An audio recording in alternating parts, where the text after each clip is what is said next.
बंधु कहीं आपण को जिते भी बुझाऊना कहीं जिते भी शिखाऊना कहीं जिते भी ज्ञान बांटुना कहीं आपण सेतबेले जाए बुझे ना जितेबले जाए निजे निजक परिवर्तन करने को न चाहते सेतबेले जाए आप बुझे ना जदि आपण निजक परिवर्तन करने न चाहते थरे निजक परिवर्तन करने चेष्टा करूँ ये दुनिया आपे आप परिवर्तन हो आपण जीवन सुखमय हो पुराणा कथा को मने पकातुनि भूली जातु पुराणा कथा को जेते मने पकेले आपण को कष्ट ही मिल आपण को सुख दिन कथा बारंबार मने पकातुनि चिंता करतुनि पुराणा सुख दिन कथा एबे दुख ही दब जदि पुराणा दुख दिन कथा किछि अछि मने पकातु तेबे जाई आपणकर दुख रहिबनी जदि आपण पुराणा कथा को नहीं किछि मने पकाउचंती चिंता करूचंती एबे समस्या अछंती दुख रे अछंती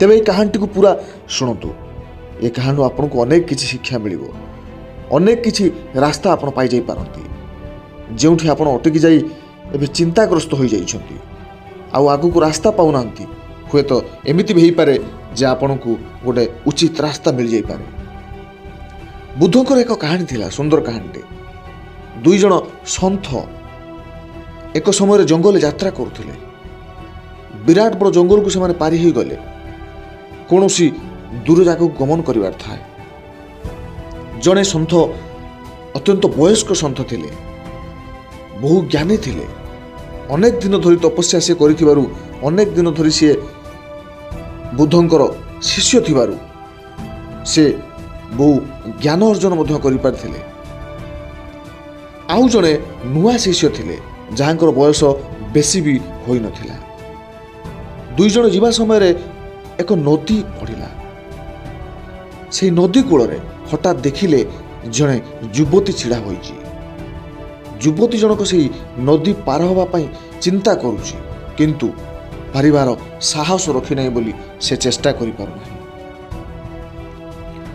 युवती जनक तांको व्यवहार लागू थाए जेमिति युवती जनक अपेक्षा करचंती केही जने तांको सहाय्य करिवे कि केही जने तांको नदी पार करिबारे सहाय्य करिवे कि तांको साथ देबे कि वृद्ध बा वयस्क साधु जनक वयस्क सन्थ जनक तांको देखिले एवं देखि तांको मनरे एक अद्भुत प्रकार विचार आसिला जो जेहेतु से महिला जनक अत्यंत सुंदर थिले अपरूपा थिले एते वर्षर तपस्या परे मध्य से बुद्ध सन्थक मनरे कोठी ना कोठी से महिला को देखि तांकर ये सब तपस्यार फल चूर्ण हो गला तांको मन भितरे अनेक प्रकार भावना आसी पहुँचला से चिंता कले मु से महिला जन को नदी पारी कर दियंती कि मु से महिला जनकर से सुंदर हाथ को धरी नदी पार कर दियंती कि से महिलांकर स्पर्श पाइबा पई से व्याकुल हो उठिले अनेक समय बंधु आमर एमिति हेई थाए गोटे समय किछि भलो किछि खराब भितरे प्रबल लड़ाई हुए प्रबल द्वंद्व उपजे केउटा ठीक नुहे तार एक विचार आलोचना चले पर्यालोचना चले मन आ विवेक मध्यरे हाँ ना नाई मु करिबा उचित ना करिबा उचित नुह वृद्ध सन्त जनक मनरे सेमती अनेक आशा और निराशार ढेउ खेली उठिला से चिंता कले जे मु अनेक वर्ष हैला महिलांकर स्पर्श पाइनी कौन मु यही महिलांकर स्पर्श पाई परिबी पुणी इच्छा हला जे एते दिनर तपस्या मोर पानी फुटका परी मिलई जीवन तो जो महिलांकर स्पर्श पाइबा उचित नुहे बा पाइबा नुहे बोली आमे शिखिचंती मु तपस्या कली सबु किछि संसार परित्याग कली पुणी एते वर्ष पर से महिलांकर स्पर्श पाई मोर सबु तपस्या को मु नष्ट कर देबी कि एमिति द्वंद्व भितरे से सिद्धांत नेले ना मु से महिला को साहाय्य करि परिबि नाही मु एका चल जीवी बरं से महिला आउ का द्वारा साहाय्य पाई जातु बा न जातु मोर सेतिरे जाय आसे कौन मु सामान्य टिके स्पर्श पाई मोर एते वर्षर तपस्या को नष्ट करि परिबिनी यह तांको मनरे ये विचार आसिबारु से ନିଜେ ନଦୀ ପାର ହେବାକୁ ଲାଗିଲେ, ଏକା ଏକା ନଦୀ ପାର ହେବାକୁ ଲାଗିଲେ। ବିକଳ ଅବସ୍ଥାରେ ସେ ମହିଳା ଜଣକ ତାଙ୍କୁ ଚାହିଁଥାନ୍ତି। ବୋଧ ହୁଏ ସେ ଭାବୁଥିଲେ ଯେ ଇଏ ସନ୍ଥ ଜଣକ ମୋତେ ସାହାଯ୍ୟ କରିପାରନ୍ତି। କିନ୍ତୁ ଯେତେବେଳେ ସନ୍ଥ ଜଣକ ତାଙ୍କୁ ସାହାଯ୍ୟ ନ କରି ଭିତରକୁ ପଶିଯିବାକୁ ଲାଗିଲେ, ସେ ବଡ଼ ବିକଳ ଅନୁନୟ ନୟନରେ ତାଙ୍କୁ ଚାହିଁଥାନ୍ତି। ବୃଦ୍ଧ ସନ୍ଥଙ୍କର ମନରେ ପୁଣି ଏକ ପ୍ରଶ୍ନ ଆସିଲା, ଯଦି ମୁଁ ଆଣିଲି ନାହିଁ, ତେବେ ମୋର ପଛରେ ଆସୁଥିବା ସେଇ ଯୁବକ ଶିଷ୍ୟ ଜଣକ ଆଉ ତାକୁ ସାହାଯ୍ୟ କରିଦେବ କି? ତାର ସ୍ପର୍ଶ ପାଇଯିବ କି? ଇଏ ଏକ ଅଦ୍ଭୁତ ବିଚାର। ସେ ପଛକୁ ଚାହୁଁଥାନ୍ତି। ଦେଖି ଆଶ୍ଚର୍ଯ୍ୟ ହେଲେ ସନ୍ଥ ଜଣକ କିଛି ବିଚାର ନ କରି ସେଇ ଯୁବତୀ ଜଣକୁ, ସେଇ ମହିଳା ଜଣକୁ ନିଜ ବଳିଷ୍ଠ ବାହୁରେ ଟେକି ଧରି ନଦୀ ପାର ହେବାକୁ ଆରମ୍ଭ କରୁଛନ୍ତି। ସେ ଆଶ୍ଚର୍ଯ୍ୟ ହେଲେନି, ବରଂ ବିଚଳିତ ମଧ୍ୟ ହୋଇଗଲେ। କେଉଁଠି ନା କେଉଁଠି ମନ ଭିତରେ ତାଙ୍କର ଈର୍ଷା ଭାବ ବି ଆସିଲା, କ୍ରୋଧ ଭାବ ବି ଆସିଲା। ସେ ବିଚଳିତ ହୋଇଗଲେ। ଯାହାକୁ ମୁଁ ସାହାଯ୍ୟ କରିପାରିଥାନ୍ତି, ମୁଁ ମଧ୍ୟ ତାର ସ୍ପର୍ଶ ପାଇପାରିଥାନ୍ତି, କିନ୍ତୁ ଏଇ ସନ୍ନ୍ୟାସ ବ୍ରତ ଫଳରେ ମୁଁ ଯାହାର ସ୍ପର୍ଶ ପାଇପାରିଲି ନାହିଁ। ଏତେ ଦିନ ପରେ ଯେଉଁ ସୁଯୋଗ ଆସିଥିଲା, ସେ ସୁଯୋଗକୁ ମୁଁ ହାତଛଡ଼ା କରିଦେଲି। ସେ ଯୁବକ ଶିଷ୍ୟ ଜଣକ ତାହା ହିଁ କରି ବସିଲେ। ସେ କେଉଁଠି ନା କେଉଁଠି ମନ ଭିତରେ କ୍ରୋଧିତ ହୋଇ, ଈର୍ଷାପରାୟଣ ହୋଇ ସେ ଚିନ୍ତା କଲେ ଯେ ଗୁରୁଦେବଙ୍କ ସାମ୍ନାରେ ମୁଁ ଆଜି ନିଶ୍ଚୟ ଏ ଯୁବକ ଶିଷ୍ୟ କଥା ଜଣେଇବି ଏବଂ ସେ କିଭଳି ଭାବରେ ସନ୍ନ୍ୟାସ ଧର୍ମକୁ ଅବମାନନା କରୁଛନ୍ତି, ଅପମାନିତ କରୁଛନ୍ତି, ସେ କଥା ମଧ୍ୟ ମୁଁ ଗୁରୁଦେବଙ୍କୁ ଜଣେଇବି। ଏହା ଚିନ୍ତା କରି ସେ ନଦୀ ଆର ପାର୍ଶ୍ୱରେ ପହଞ୍ଚିଲେ ଏବଂ ଯୁବକ ଶିଷ୍ୟକ ଜଣକ ଆର ପାର୍ଶ୍ୱରେ ପହଞ୍ଚି ସେ ମହିଳା ଜଣଙ୍କୁ ଛାଡ଼ିଦେଲେ। ଉଭୟ ପୁଣି ଆଗକୁ ଆଗେଇଲେ ଏବଂ ରାସ୍ତାରେ କୌଣସି କଥା ହେଲେ ନାହିଁ। ବୃଦ୍ଧ ଶିଷ୍ୟ ଜଣକ ବାରମ୍ବାର ତାଙ୍କ ମନରେ ସେଇ ପ୍ରଶ୍ନ ଆସୁଥାଏ ଯେ ଯୁବତୀ ଜଣକୁ ମୁଁ ନିଶ୍ଚୟ ସ୍ପର୍ଶ କରିପାରିଥାନ୍ତି, ଟିକେ ଛୁଇଁ ପାରିଥାନ୍ତି, ଟିକେ ତାର ସାନ୍ନିଧ୍ୟ ଲାଭ କରିପାରିଥାନ୍ତି। ପୁଣି ମନରେ ପ୍ରଶ୍ନ ଆସୁଥାଏ, ମୁଁ ଆଜି ନିଶ୍ଚିତ ଭାବରେ ଇଏ ଯୁବକ ଶିଷ୍ୟ ଜଣକୁ ଦଣ୍ଡିତ କରିବି। ଅନେକ ଦୂର ଗଲା ପରେ ଆଉ ନିଜର କ୍ରୋଧ ସମ୍ବରଣ କରି ନ ପାରି ସେ ପଛକୁ ବୁଲି ପଡ଼ି ଯୁବକ ଶିଷ୍ୟଙ୍କୁ ଏକ କ୍ରୋଧିତ ନୟନରେ ଚାହିଁବାକୁ ଲାଗିଲେ। ଯୁବକ ଶିଷ୍ୟ ଜଣକ ପ୍ରଣିପାତ କଲେ, କହିଲେ, କ'ଣ ହେଇଛି ମହାଭାଗ?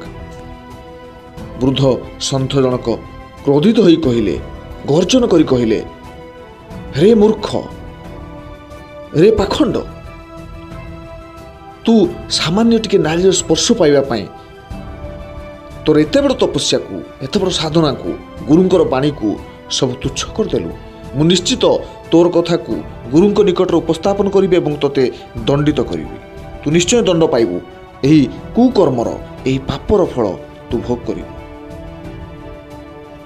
ଯୁବକ ଶିଷ୍ୟ ଜଣକ ତାଙ୍କୁ ଚାହିଁ ସାମାନ୍ୟ ହସିଦେଲେ ଏବଂ କହିଲେ, କ'ଣ ପାଇଁ ଦଣ୍ଡ ପାଇବି? ବୃଦ୍ଧ ଶିଷ୍ୟ ଜଣକ କହିଲେ ଯେ ତୁ ଯେହେତୁ ସେ ନାରୀଟିକୁ ବାହୁରେ ଟେକି ଟେକି ଆଣିଥିଲୁ। ଯୁବକ ଶିଷ୍ୟ ଜଣକ ସଙ୍ଗେ ସଙ୍ଗେ ଏମିତି ଏକ ଉତ୍ତର ଦେଲେ ଯାହା ଶୁଣିଲେ ଆପଣଙ୍କୁ ଆଶ୍ଚର୍ଯ୍ୟ ଲାଗିବ। ଯୁବକ ଶିଷ୍ୟ ଜଣକ କହିଲେ ଯେ ମୁଁ ତାଙ୍କୁ ହାତରେ ନଦୀ ଆର ପାର୍ଶ୍ୱରୁ ଏ ପାର୍ଶ୍ୱକୁ ଟେକି ଟେକି ଆଣିଲି କେବଳ ସାହାଯ୍ୟ କରିବା ପାଇଁ ଏବଂ ସାହାଯ୍ୟ କଲି, ସେଇଠୁ ଭୁଲିଗଲି। ମୁଁ ସେ ଯୁବକ ଜଣଙ୍କୁ କେବଳ ହାତରେ ନଦୀ ପାର କରେଇଲି ଆଉ ସେଇଠି ଭୁଲିଗଲି। ହେଲେ ଆପଣ ସେଇ ଯୁବତୀ ଜଣକୁ ଏଯାଏ ମସ୍ତିଷ୍କରେ ବସାଇ ଆଣିଛନ୍ତି। ଆପଣଙ୍କ ମସ୍ତିଷ୍କରେ ସେ ଯୁବତୀ ଏଯାଏ ଅଛି, ମୋ ହାତରୁ କେବେଠାରୁ ଓହ୍ଲେଇ ଗଲାଣି, ହେଲେ ଆପଣଙ୍କ ମସ୍ତିଷ୍କରେ, ଆପଣଙ୍କ ହୃଦୟରେ ଏବେ ବି ଅଛି। ବନ୍ଧୁ ଜୀବନରେ ଏମିତି ଅନେକ ଘଟଣା, ଅନେକ ଦୁର୍ଘଟଣା ସହିତ ଆମେ ସମ୍ମୁଖୀନ ହୋଇ ଆସିଛନ୍ତି। ଜୀବନରେ ଅନେକ ହସ ଖୁସି ସହିତ ମଧ୍ୟ ସମ୍ମୁଖୀନ ହୋଇ ଆସିଛନ୍ତି।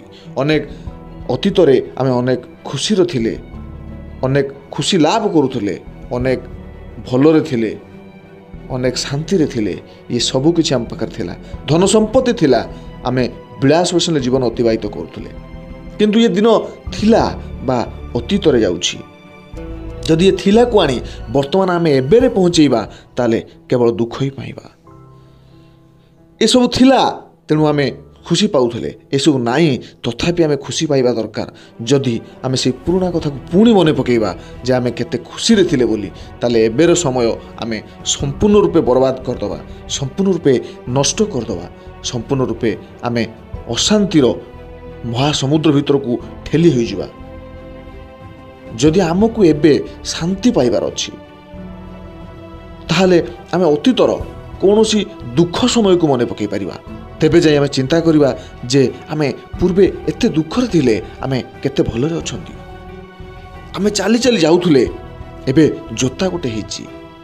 आमे चाली चाली जाउथुले एबे साइकेल ले जाउछंती। आमे साइकेल ले जाउथुले एबे बाइक रे जाउछंती। किंतु जदि आमे पूर्वर कथा को मने पकई आमे चिंता करिबा आमे केबे दिने 4 व्हीलर रे जीवा आसवा करूथुले आ एबे साइकेल रे जीवा आसवा करूछंती तेबे अत्यंत भाबरे मन दुख हबो ही हबो। आमे जदि चिंता करिबा पूर्वे मु बहुत बड़ बिल्डिंग घर रहउतली एबे छोटिया आजबेस्ट घर रहउची ताले मन दुख हबो ही हबो। तर जो गुड़िक आपण अतीतरे आपण विलास बसन काटी आसुचंती बोली भाबुचंती ताहा सेही कथा को कदापि मने पकांतु नाही। आ जदि आपण से कथा को मने पकेइबे ताले निश्चित भाव में आपण दुख पाइबे आ दुख पाइबे दुख पाइबे। दुख छड़ा कष्ट छड़ा जंत्रणा छड़ा आपण किछि पाइबेनी। तेबे आसंतु ना आजिर समय रे आजिर मुहूर्त को आम उपभोग करवा।